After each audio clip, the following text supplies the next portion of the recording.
Digital Minimalism: Choosing a Focused Life in a Noisy World by Newport. If you're like most people, there's a good chance that you will be distracted by notifications on your phone before you get through listening to this 12-minute summary. In the modern world, many people are addicted in some form or another to their phones and computers. Cal Newport's book, Digital Minimalism: Choosing a Focused Life in a Noisy World, offers a new approach to find balance in this way of life. So get ready to learn how to make technology a healthier part of your life. The case for digital minimalism. Newport begins with a quote from a blogger and commentator, Andrew Sullivan. An endless bombardment of news and gossip and images has rendered us manic information addicts. It broke me. It might break you, too. He's not wrong. Our modern technologies are quite addictive, some accidentally and some by design, but the negative effects are many. Losing our sense of self and control, losing the ability to truly connect with others, despite connection being one of technology's purposes, and losing our sense of mental well-being. All of this results in the fraught relationship people now have with technology, which mixes harm with benefits. There are some quick fixes for this, such as turning off notifications and keeping your phone away from your bed at night, but ultimately these are not enough to really address the problem. We need a philosophy of technology use based on our values that helps guide which tools we should use and how we should use them, and which to let go of completely. Cal Newport's philosophy of digital minimalism offers hope.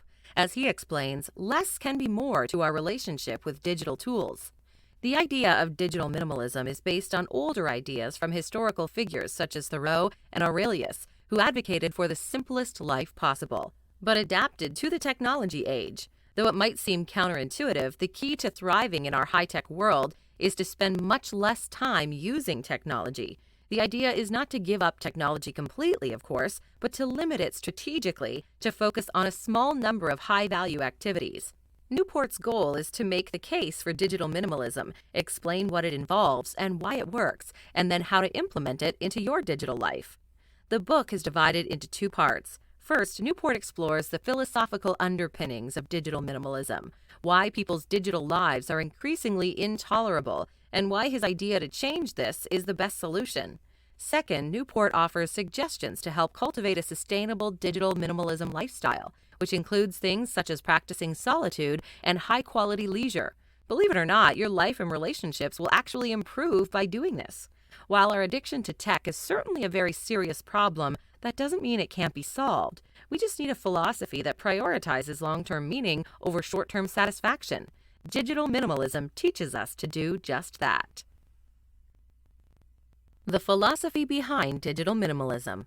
While there have been technological advancements throughout history, the era we are currently living in has been especially affected by huge changes in technology. We are more connected than we ever have been before, and can do many things that were previously impossible.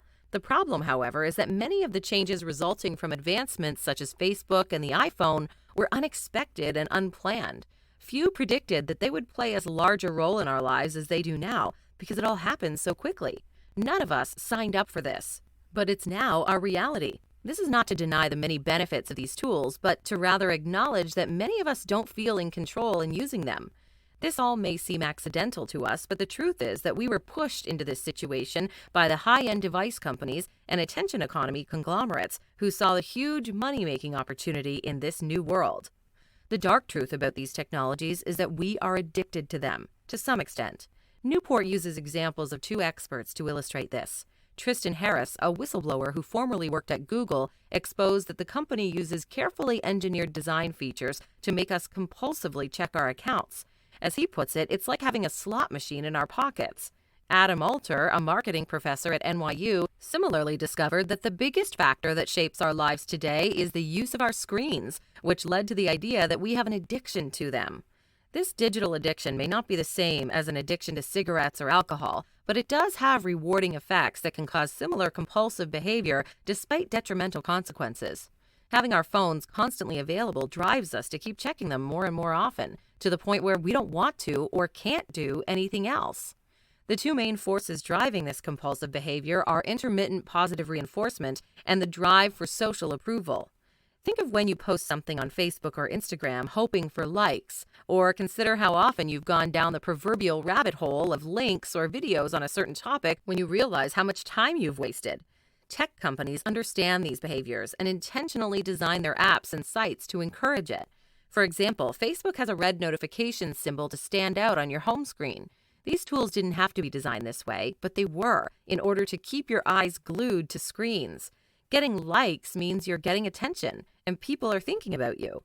All of this may feel like we're just weak or flawed, but in reality, this is exactly how the tech companies designed it to be. In many ways, we've lost our autonomy with technology, and it wasn't exactly a fair fight, but we can get it back by adopting digital minimalism. The principles of digital minimalism and how to start decluttering.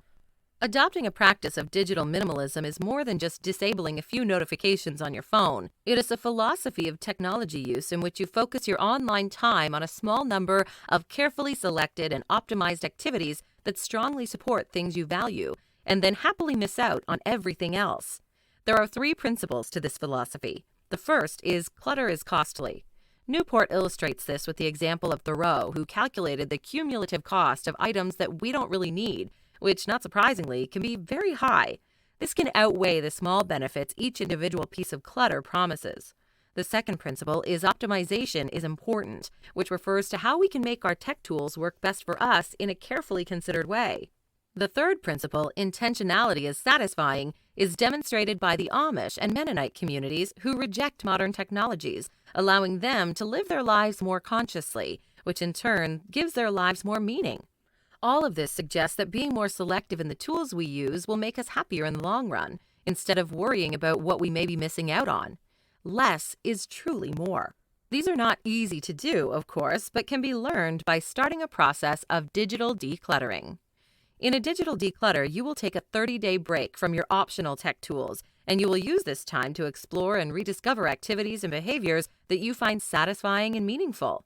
Then, once you've completed the 30 days and have a blank slate, you will decide which of your tech tools serve you most in your life and how exactly you will use them based on your values.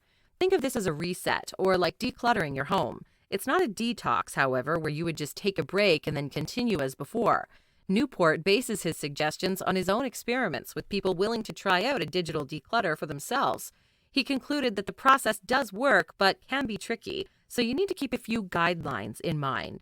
First, define your technology rules based on what's important to you and really use the 30-day period as a break. Finally, reintroduce the optional tech tools back into your life in a thoughtful, minimalist way.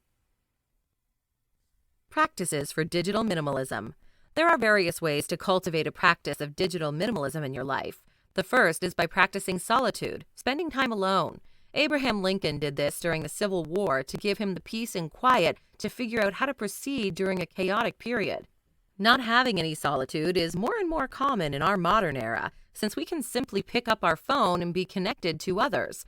But solitude deprivation, where we have no time alone with our own thoughts, is not healthy and causes anxiety and other emotional issues. This is evident in the generation born after 1995, who have never lived without constant access to tech tools. People need time alone to be with their thoughts without constant distraction. We are not wired to be constantly wired.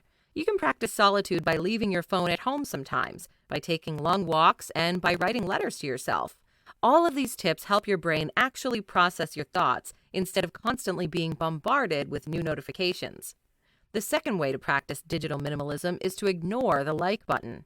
This is hard to do because we're naturally wired to be social, which is where social media presents a problem. It's a way to connect with others, but it's simply not the same as an in-person interaction. We need communication that is conversation-centric, without the noise of notifications and likes. Try to avoid liking and commenting on social media, and schedule dedicated times for checking texts. Consider having conversation office hours when you're always available to talk undistracted by technology. The third way is by reclaiming leisure. Newport explains the Bennett principle, which says we should give more energy to our leisure time or prioritize demanding activity over passive consumption. You can practice this by fixing or building something every week, scheduling your low-quality leisure time, including things such as Netflix and social media, and joining a group or club for more meaningful interactions and activities. The final practice is joining the attention resistance. This means that you don't have to think of using technology as an all or nothing decision, but rather consider how you use it so that it doesn't consume your life. Ways to do this include deleting social media from your phone so you don't have the temptation to look at it on the go, turning your devices into single-purpose computers, and using social media like a professional, not constantly checking it or relying on it for entertainment, but being more mindful of media consumption and dumbing down your smartphone. Giving these techniques a try will go a long way toward helping you achieve digital minimalism and a more fulfilling life as a result. As Newport sums up, digital minimalism is much more than a set of rules. It's about cultivating a life worth living in our current age of alluring devices. Technology has both many positives and negatives, but the key is to use it in a way that most benefits you. Practicing digital minimalism is a great way to achieve just that. Final notes. Chances are you're addicted to your tech gadgets in one form or another. Digital minimalism offers an alternative way to live with technology, but in a way that you have control over how you use it, not the other way around. Once you go through the process of weeding out what's not really important to you, you will find that you're much happier and that less really does mean more.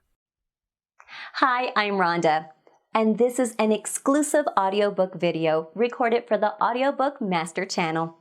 Enjoy your audiobook and have fun learning. Don't forget to subscribe and hit the notification button so you'll get updated on our next upload. If you liked the video, give us a thumbs up and say your thoughts about the book we just covered. Do you want to listen to a summary or review of a book that we haven't covered in the past? Say it in the comments below or send us a message. Don't forget to check our other uploads. Enjoy listening!